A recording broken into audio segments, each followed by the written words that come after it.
Radhe Radhe everyone. Akshaya Tritiya पर पूजा कैसे की जाती है आप सबके साथ में इस वीडियो में शेयर करने वाली हूँ। अक्षय तृतीया का अर्थ होता है अक्षय, मतलब जिसका कोई क्षय नहीं हो, ऐसा दान पुण्य करना जिसका मतलब कोई अंत ही ना हो, जिसका फल कभी खत्म ही नहीं होता, उसे कहते हैं अक्षय तृतीया। इसीलिए आज के दिन दान पुण्य का बहुत महत्व है। मैं आपको संपूर्ण पूजा विधि इस वीडियो में दिखाने वाली हूँ, किस तरह से आपको क्या क्या दान करना है, किसको दान करना है और क्या दान करने से हमें किन फलों की प्राप्ति होती है। तो अक्षय तृतीया की वाले दिन आपको सुबह के समय स्नान करना है। स्नान करने के बाद अपने पूरे परिवार के साथ मिलकर पूजा करनी है। मैंने यहाँ पे पटा बिछा लिया है। पटे के नीचे आप चौक जरूर पूरें, क्योंकि ये अक्षय तृतीया का दिन है, तो आज के दिन चौक पूरना बहुत शुभ रहता है। चौक आपको जरूर पूरना है। पीले कलर का मैंने यहाँ पे कपड़ा बिछाया है। भगवान विष्णु की मेरे पास तस्वीर थी तो मैंने विराजमान कर लिया है। अगर आपके पास लड्डू गोपाल हैं तो आप लड्डू गोपाल को भी विराजमान कर सकते हैं। साथ के साथ मैंने सिपाड़ी के रूप में गणेश जी की भी स्थापना कर ली है। उनके सामने इस तरह से मैं घी का दीपक प्रज्वलित करके पूजा प्रारंभ करूंगी। तो इस तरह से जो है ना आपको पूजा की तैयारी करनी है। सबसे पहले आपको भगवान विष्णु का मन में ध्यान करना है। आपकी अगर कोई विशेष मनोकामना है तो वो संकल्प भी आप मनोकामना के लिए कर सकते हैं। तो चलिए हम पूजा करना प्रारंभ करते हैं। सबसे पहले क्या करना है, एक पुष्प से जो है ना 4 बार आपको इस तरह से जल चढ़ाना होता है। लेकिन हम मनोकामना के लिए संकल्प कर रहे थे तो हमने जो है ना इस तरह से संकल्प करना मैंने आपको दिखाया है। संकल्प का अगर वीडियो देखना चाहते हैं तो मुझे कमेंट कर दें, मैं आपको वहाँ पर रिप्लाई कर दूंगी या छोटा सा वीडियो बना दूंगी।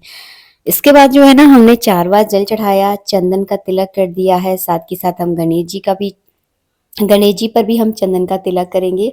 अक्षय तृतीया के दिन चंदन की बहुत प्रधानता है, तो चंदन से आप तिलक जरूर कीजिएगा। केसर वाला चंदन बनाया जाता है जिसमें गुलाब जल मिलाया जाता है, उसका मैं सेपरेट वीडियो बनाऊंगी। उसमें कपूर भी मिलाया जाता है ताकि ठंडक जो है ना हमारे प्रभु को मिले। तो ऐसा चंदन जो है ना आपको लगाना है। कलावा रूपी मैंने वस्त्र अर्पित कर दिया है। इसके बाद जो है ना जनेऊ चढ़ा दूंगी। जनेऊ में आप थोड़ा सा हल्दी जरूर लगा लें, अनिवार्य होती है, क्योंकि ये मांगलिक पूजा है। आज के दिन जो है ना जितने भी काम किए जाते हैं उनका आपको विशेष फल प्राप्त होता है, इसीलिए इसमें आपको हल्दी ज़रूर लगानी है। इसके बाद जो है ना हम यहाँ पर भोग लगा देंगे। तो आज तो अक्षय तृतीया नहीं है तो मैं केवल यहाँ पे शक्कर का भोग लगा रही हूँ। आज के दिन आप अपने घर में कुछ मीठा ज़रूर बनाएं। और यहाँ पे मैंने फल का भी भोग लगा दिया है। इसके बाद हम दान पुण्य के बारे में जानेंगे। तो दान पुण्य के लिए आपको क्या करना है, सबसे पहले आटे से इस तरह से चौक पूर लेना है। मैंने यहाँ पर आटे से अच्छे से चौक पूर लिया है। इस पर एक मुट्ठी इस तरह से गेहूं रखना है और गेहूं के ऊपर आपको कलश लेना है। छोटा बड़ा आपकी जो इच्छा है वैसा कलश आप ले सकते हैं।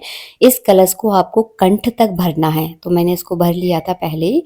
इसके बाद जो है ना इस पर इस तरह से आपको कलावा लपेट देना है। अक्षय तृतीया आज के दिन जल से भरा हुआ कलश दान किया जाता है, जिसका कभी कोई अंत ना हो, जो कि इतना प्रभावशाली है। अगर आप इस तरह का कलश अक्षय तृतीया के दिन दान करते हैं तो आपका जीवन धन धान से परिपूर्ण होता है। और इसके साथ साथ क्या क्या दान किया जाता है वो भी ध्यान से देखिएगा। इस पर मैंने चंदन से ही स्वास्तिक बना लिया है। अब जो है ना इसके अंदर क्या क्या डालना है, इसमें एक सिक्का डाला जाता है। आप चाहें तो नॉर्मल 1 रुपए का जो सिक्का होता है वो भी डाल सकते हैं। अगर आपकी श्रद्धा है तो चांदी का सिक्का भी डाल सकते हैं। एक मैंने कटोरी में चने की दाल ली है, उस पर आपको एक फल रखना है। खरबूजा, आम या ककड़ी आप रख सकते हैं। इसके बाद इसमें दक्षिणा रखनी है। ये हो गया दान का पूरा कलश। ये सारी चीज़ें आपको दान ज़रूर करनी है कलश के साथ। दक्षिणा, फल, अनाज, जल से भरा हुआ कलश आज के दिन दान किया जाता है। तो चलिए जो कलश हमने तैयार किया है इसका हम संकल्प करते हैं। अपना नाम, गोत्र, आपकी जो मनोकामना है वो बोलते हुए इस पर जो है ना इस तरह से आपको छोड़ देनी है, क्यों हम इस कलश को दान करने वाले हैं इसीलिए। तो दान से पहले संकल्प किया जाता है। इसके बाद जो है ना मैंने इसका चंदन चावल से इस तरह से मैंने कलश का जो है ना पूजन कर दिया है। अब चलिए और क्या क्या सामग्री दान की जाती है वो भी मैं आपको आगे दिखाने वाली हूँ। चने की दाल अगर आपके पास नहीं है तो आप गेहूं भी दान कर सकते हैं, क्योंकि ये चैत बैसाख का महीना है तो इस समय जो है ना गेहूं की फसल होती है, तो आप गेहूं भी दान कर सकते हैं। आपके यहाँ अगर चना होते हैं, कोई भी अगर अनाज होता है तो उसको आप दान कर सकते हैं, वो आपकी मर्जी है, लेकिन अनाज का दान आपको ज़रूर करना है। इसके बाद जो है ना हम यहाँ पे छोटा सा हवन करेंगे। अक्षय तृतीया के दिन हवन का, दान का, भोग का बहुत महत्व है। तो आज जो है ना हवन आप ज़रूर कीजिएगा। बहुत छोटा-सा तरीका आपको बता रही हूँ। मैंने यहाँ पर गाय के गोबर के जो छोटे-छोटे धूप बत्तियाँ बनाई थी, मैं आजकल उसी से हवन करती हूँ, बहुत अच्छी खुशबू आती है। तो मैंने यहाँ पर थोड़ा पकने के लिए उन धूपों को रख दिया है। आज के दिन आप खड़ऊ भी दान कर सकते हैं। खड़ऊ आप किसी भी महात्मा को या आपके गुरुदेव हैं, उनको दान करें या कोई बाबा बैरागी हैं, उनको भी दान कर सकते हैं। तो खड़ऊ का महत्व ज़्यादा है, तो खड़ऊ का दान अगर हो सके तो ज़रूर कीजिएगा। इसके अलावा पंखा दान कर सकते हैं।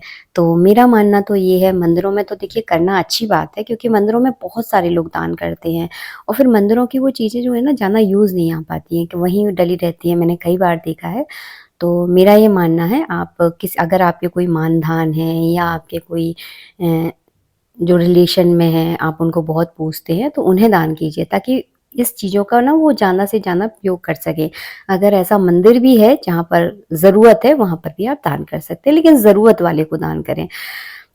इसीलिए जो है ना दान, अब दान आप बोलोगे दीदी भिखारी को भी कर सकते हैं, भिखारी की केवल मदद की जाती है, दान अपने से पूजने को किया जाता है। इसके बाद जो है ना हम यहाँ पर हवन करेंगे, तो भगवान विष्णु के नाम का मैंने यहाँ पर हवन किया है। सबसे पहले गौरी गणेश के नाम की आहुति, उसके बाद नवग्रह के नाम की आहुति, उसके बाद भगवान विष्णु के किसी भी मंत्र से आप आहुतियाँ दें। इसके बाद जो है ना मीठे का मैं यहाँ पर भोग लगा दूँगी। आज के दिन आप खीर, हलवा, कोई भी मिठाई जो आपको पसंद है, आप बाज़ार से भी ला सकते हैं, घर में बनाने का सामर्थ्य है तो घर में भी बना सकते हैं। भोग लगाने के बाद इस तरह से आपको जल का आचमन करवा देना है, जैसे मैं वीडियो में आपको दिखा रही हूँ, इस तरह से जल का आचमन करवाना है। अब करेंगे हम आरती की तैयारी, तो बस इसके बाद आप आरती करिएगा, पूरे परिवार के साथ आपको मिलकर आरती करनी है। हो सके, संभव हो सके तो आज के दिन एक ब्राह्मण को आप भोजन ज़रूर कराएँ। अगर ब्राह्मण को भोजन कराना आपके घर में इतना पॉसिबल नहीं हो पा रहा है, तो आप कच्चा राशन पानी भी ब्राह्मण के यहाँ भिजवा सकते हैं। तो इस तरह से दान पुण्य का अक्षय तृतीया के दिन बहुत ज़्यादा महत्व है।